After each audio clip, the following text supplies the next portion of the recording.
Well, it is Thursday, the 26th day of October 2023. Good evening and welcome to Newswatch on Hope TV, the station where you look and live. We have a packed bulletin for you, so sit back, relax, and let us get you in the know.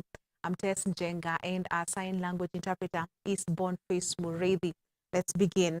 President William Ruto has commissioned the National Psycho-Educational Assessment and Research Center and flagged off more than 200 vehicles for county directors of education at the Kenya Institute of Special Education in Kasarani, Nairobi.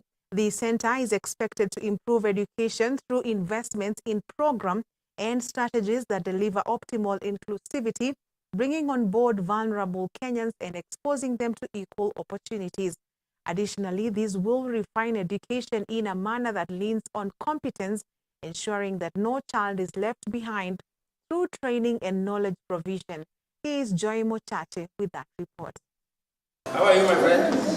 In a bid to ensure that all children can fulfill their potential, President William Ruto has recruited 56,000 additional teachers and urged parents and the society as well as the government to aid in supporting the initiative to equip all children with basic education. We have to make sure that children learn basic reading, writing, numeracy skills, and many other extracurricular subjects which are the foundation of quality learning.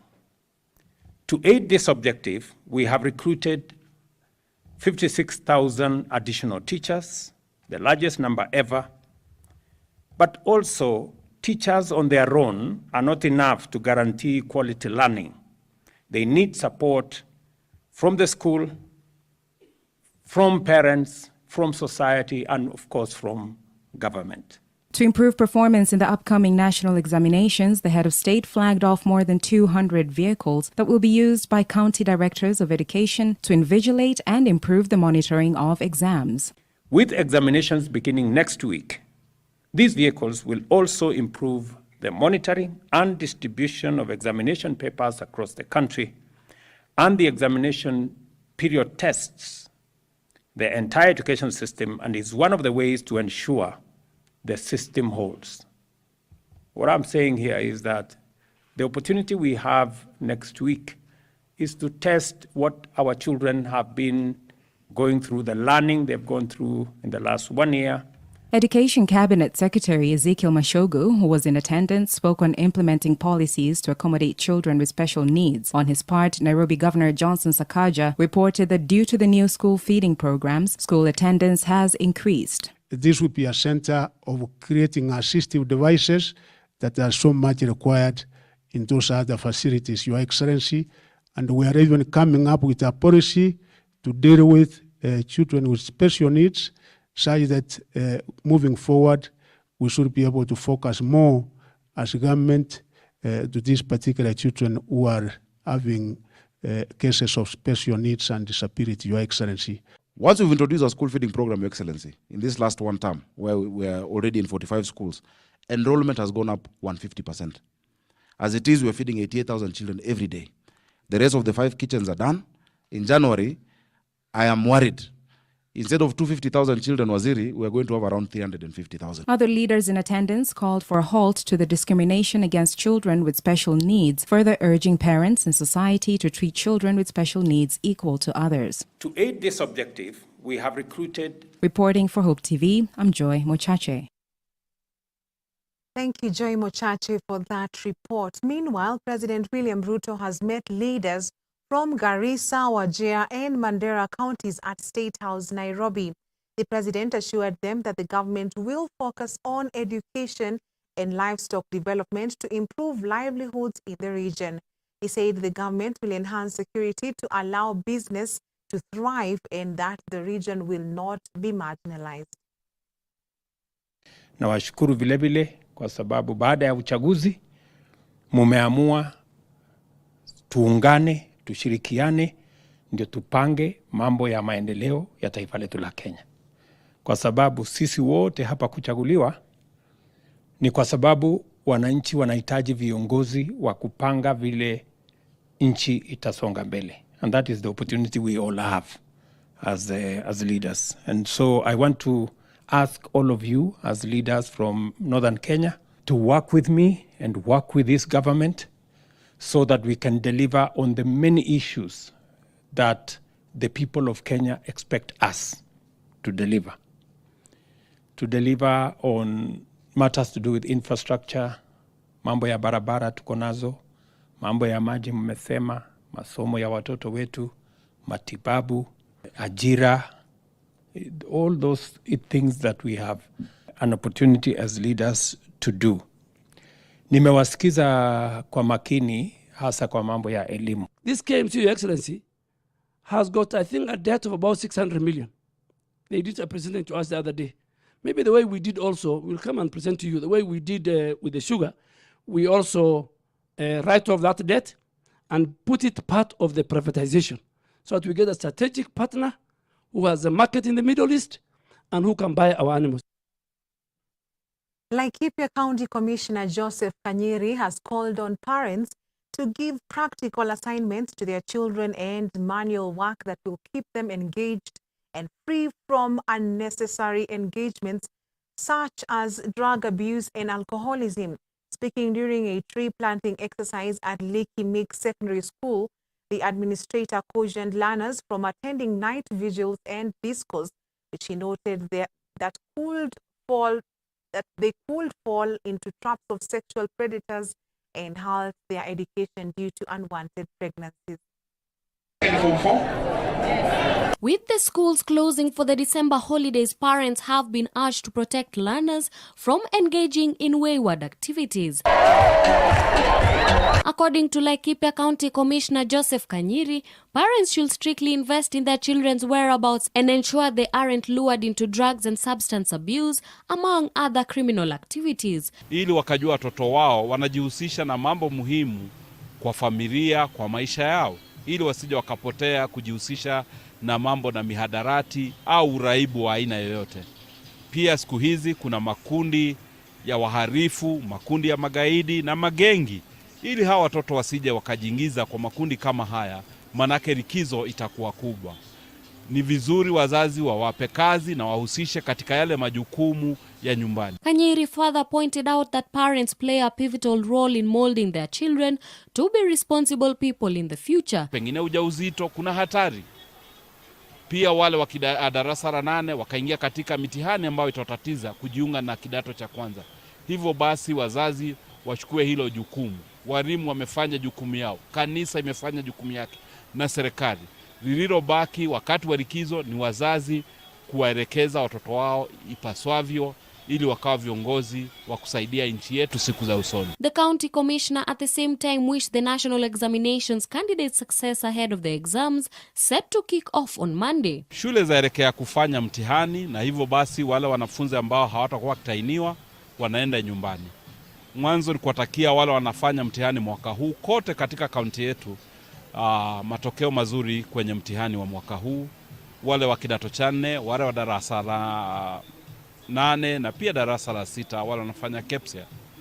Lakini pia kwa wazazi ni kwamba shule zitafungwa, itakuwa ni bora wazazi kujua mahali waliko wanafunzi. And in a bid to support local residents, Equity Bank Nanyuki branch manager Benson Kinyua said that Equity Bank was ready to partner with local institutions of learning to install liquefied petroleum gas, commonly known as LPG gas.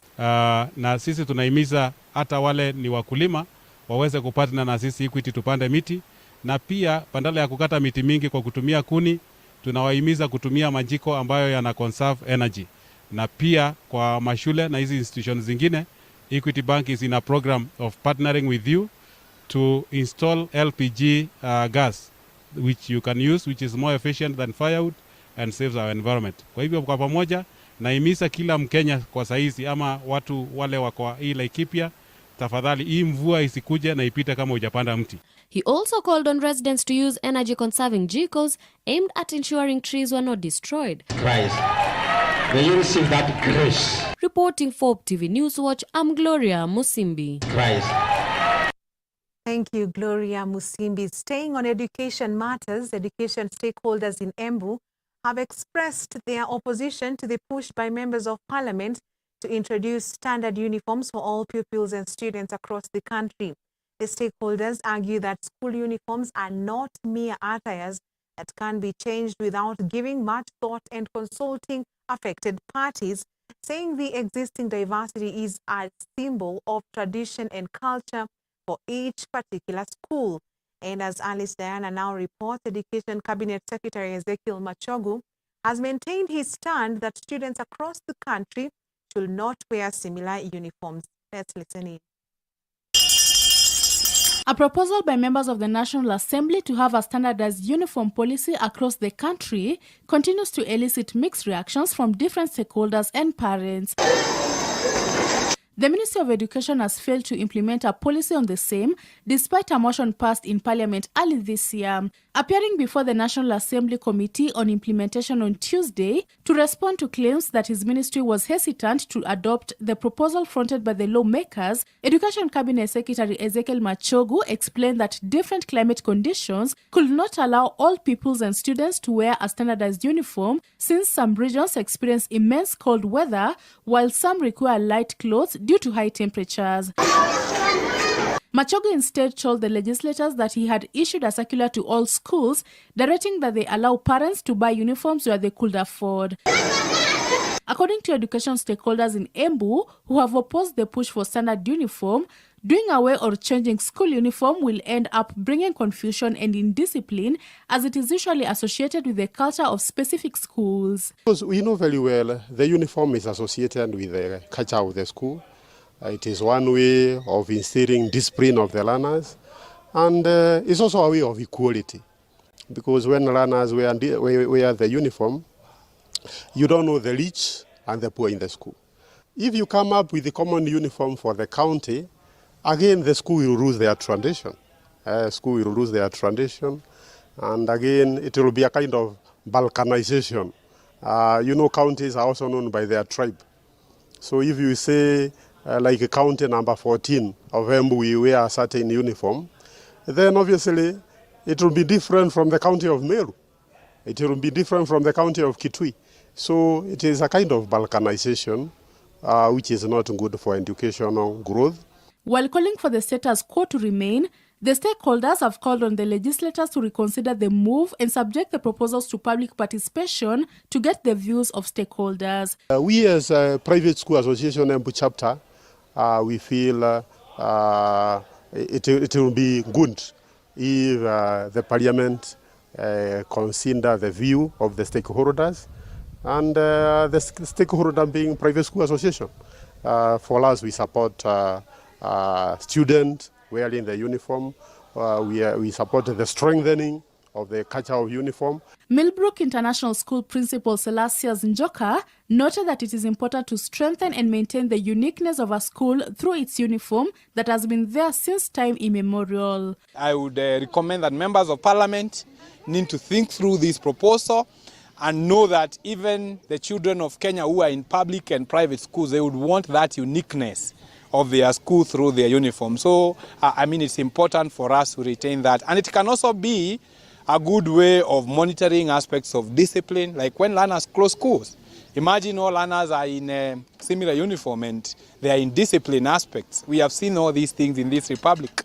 How are you going to control it? So it is important for members of parliament to allow schools to just remain in their uniqueness, in their uniform, because it might be the opening of a Pandora box, which will cause so many other disasters in terms of controls. Alice Diana, Hope TV Newswatch. Much appreciated, Alice Diana. And on that note, let us take a break on Newswatch tonight. Don't go too far. We'll be back shortly.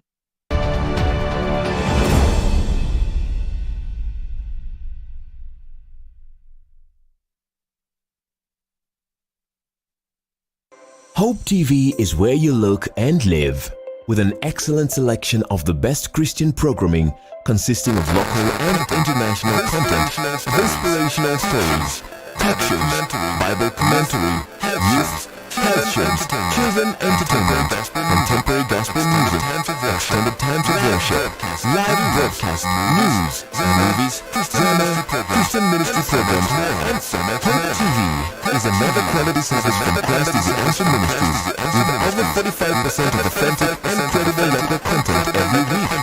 Hope TV is a sister station to Hope FM, Kenya's leading Christian radio station with footprints across the country. Tune in to Hope TV, where you look and live. I've actually been trying to find a balance. It's been really tough and hectic, but everyone says once you get a hang of it, it becomes better, and I don't know, but I'm hoping to find a balance soon because it's really been hectic. But you've been in the job industry for a long time, so I think you would know better. Sindio? Huh? What time is it? I need to catch up on Leadership Forum. Did they have a radio here? Never mind. I brought my own. No way. You can't be serious. Wait, why do you have a radio and you can just catch up with the shows on Hope FM podcast? Really? Even Meet of the World? Yeah. I mean, you can find them on whatever platform, name it. AfriPods, Google Podcasts, Apple Podcasts, Spotify, you name it. But I'm not subscribed on any of them. So no worries. You can just check out their latest episodes on hopemediakenya.org. You can now listen to select Hope FM programs on your favorite podcast streaming platform or directly on our website www.hopemediakenya.org. Listen and live.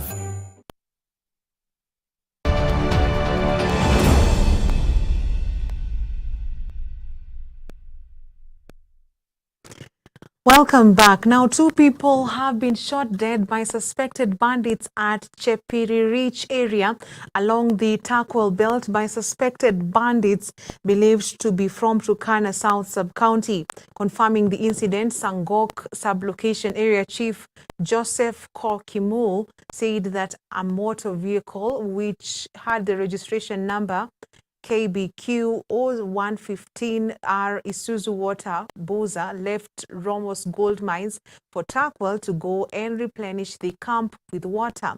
While on the Morita Core Takwel Road, the water Boza was ambushed and shot at by suspected Turkana bandits at Chepiririch area of Kamunono sublocation.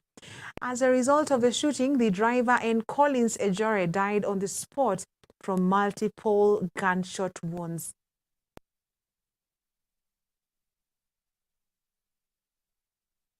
Our former President Uhuru Kenyatta has today celebrated his 62nd birthday. A group of supporters surprised him with a party at his Jubilee Party headquarters in Nairobi. Led by Jubilee Secretary General Jeremiah Kioni and Chairman David Murathe, the group of supporters of the 4th president called him to wish him the best as he ages. Similarly, his supporters in Gatundu, Nakuru County also celebrated the former president by cutting cake and dancing to joyous songs. Let's take a look.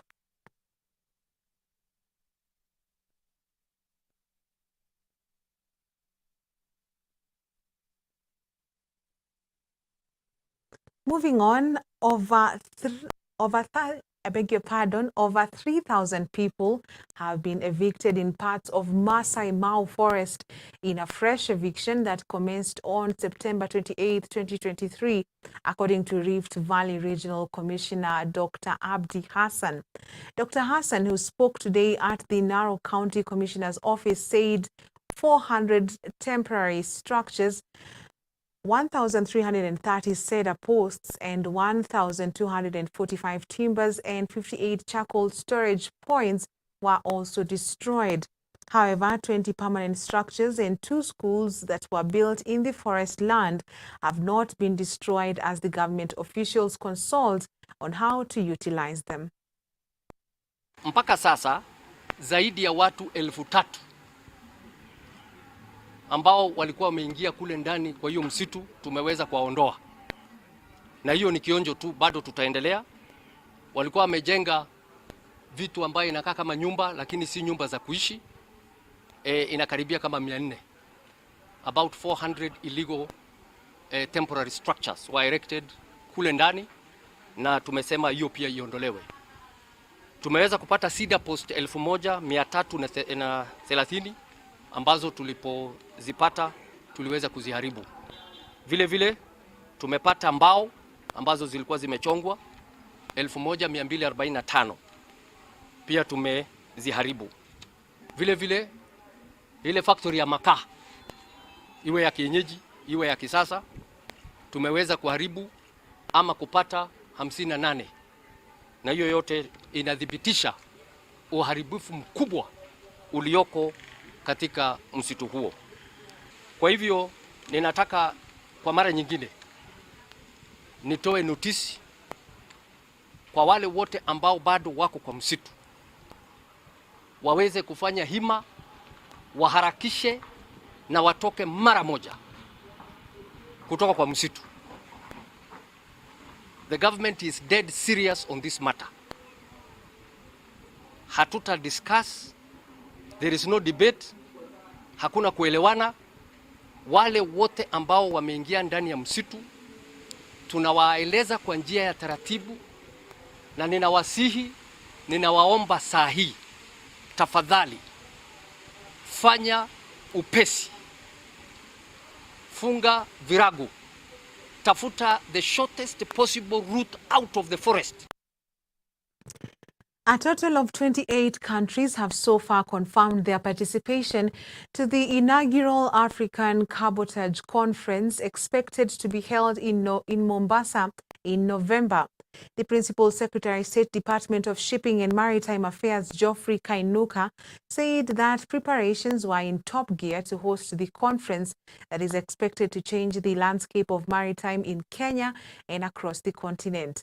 Speaking in Mombasa during the media launch of the conference at the Kenya Maritime Authority Towers, the PS said that the African Maritime Cabotage is a concept aimed at promoting and regulating the use of domestic shipping and maritime resources within African nations. One of the primary objectives of African Maritime Cabotage is to promote economic growth and job creation within the continent. By encouraging the use of domestic shipping and maritime services, it can stimulate local industries and create employment opportunities for our youth. Additionally, this strategy can help reduce dependency on foreign shipping lines, thereby improving the balance of trade. Furthermore, African Maritime Cabotage plays a crucial role in enhancing the security of African waters. By regulating and monitoring maritime activities, countries can better combat illegal activities like piracy, smuggling, and illegal fishing. These activities not only threaten national security, but also hinder economic growth. By implementing effective cabotage regulations, African nations can ensure that their maritime boundaries are secure and well patrolled.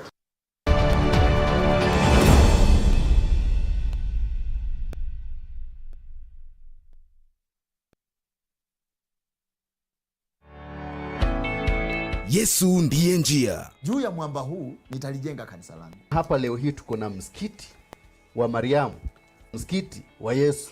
Kumbe kuna msikiti wa Yesu. Ukiandika msikiti wa Yesu Kristo, mwana wa Mariam, weka injili ndani, hubiria watu injili.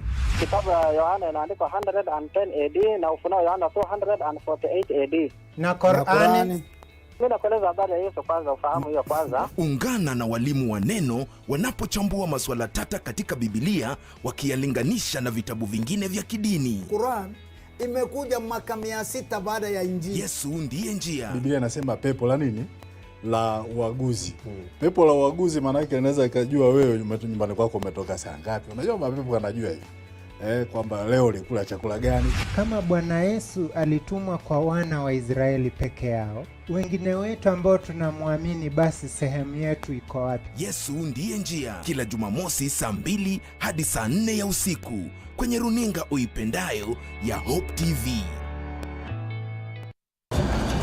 Je, ushawahi kuweka jambo kwenye mizani? Ushawahi kupata uzito wake? Haya basi, Usitapetape zaidi. Naomba unigande, maana mizani ipo hapa kwa ajili yako. Vyakula na mbegu za kitamaduni. Na kutuliza fikra na kukuwezesha kupima masuala ibuka katika jamii. Tena kwa busara.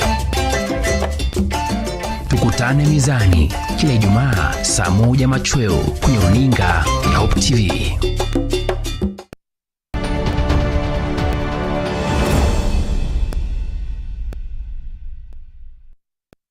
Welcome back to business. Now, county governments have been asked to focus on local tourism to boost the economy generated by tourist attractions, which comes just months after President William Ruto ordered 50% of the revenue generated by the wildlife park be shared. Speaking at the Taita Taveta County Tourism Initiative, the county's tourism minister, Gloria Monikombo said the plan would shape the future of the Taita Taveta tourism industry by providing a framework that explains how to successfully develop the sustainable sector to strengthen the economy and improve community life.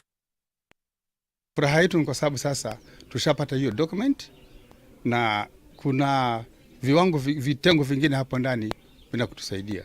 Kwa sababu tukiwa na Taita Taveta County Tourism Board, alafu tuwe na Taita Taveta Tourism Information Center, alafu hizo vipengele viko hapo ndani tuweze kuvitekeleza, ili board itakuwa inafanya kazi vizuri. You have to really analyze things and figure out where you're at and how you're going to get to where you want to be. We want diversified tourism, and there's a bunch of things that can be done. But there needs to be a central county tourism board formed. We are looking forward into exploring those untapped tourist attractions. Of course, we know Taita Taveta has been known for the game drives, the safari, but now we want to move away from that. Because we have other tourist attractions, like I've said, like we have the agri-tourism, we have the sports tourism, we have the geo-tourism, and many others. The government has urged private sector players in the tourism sector to take a more proactive role in formulating strategies that can maximize the potential the sector has in the economy. Tourism Principal Secretary John Ololtua said tourism products and experiences were largely in the hands of the private players and called on collaborative efforts towards increasing value and volume of tourism by spreading experiences and products across the country. The PS further urged tourism providers to expand their product offering to deliver unique, authentic Kenya travel experiences to travelers to ensure that the destination remains competitive in the ever-changing tourism landscape. He said this during the unveiling ceremony of the third collection of the Magical Kenya Signature Experiences, held to recognize outstanding tourism offerings among Kenyan travel industry players. During the ceremony, 17 new facilities were recognized, adding to the collection, which now has 61 signature tourism products. We are looking at culture, we are looking at heritage, we are looking at adventure, we are looking at new horizons.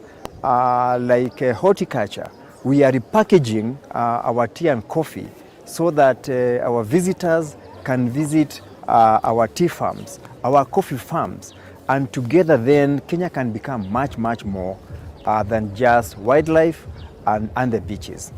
So that is the essence of what we came to do today. We come if we diversify our offerings. Our tourists come from all over. Africa regional has a very big share of tourist arrivals. When I talk about regional, we are looking at within Eastern Africa, within the rest of Africa, and then we are now getting good arrivals from the East. We have seen Chinese market, yet we have not even tapped into that market. Of course, we have Europe and we have the Americas. If your hotel if you are an adventure, if you are a farm. We are encouraging all these people to come.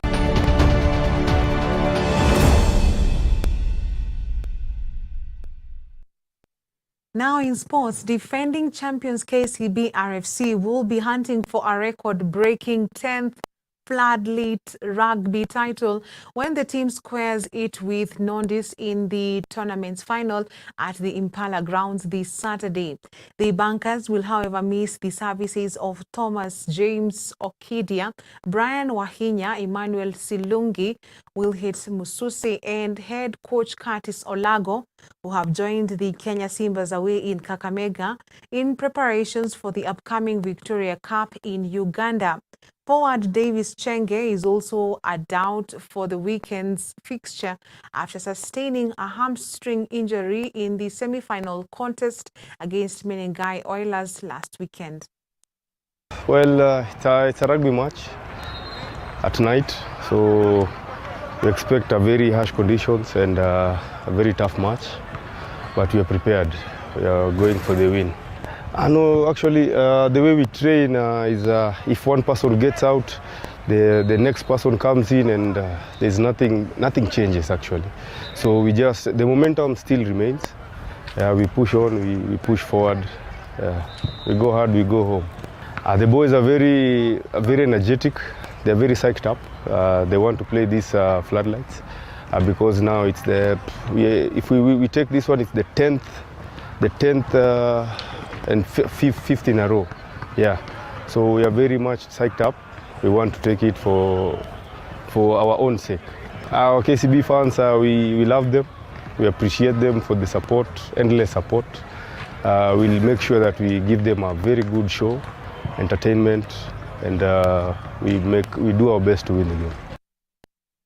And Erling Haaland ended his Champions League goal drought with a second-half double to earn Manchester City a 3-1 win at Young Boys and maintain the holders' 100% record in the group stage. The result means that City needs one win from their remaining 3 Champions League games to qualify for the knockout stages. In other Champions League fixtures, PSG thrashed AC Milan 3-0, while Borussia Dortmund inflicted Newcastle their first Champions League defeat by 1-0.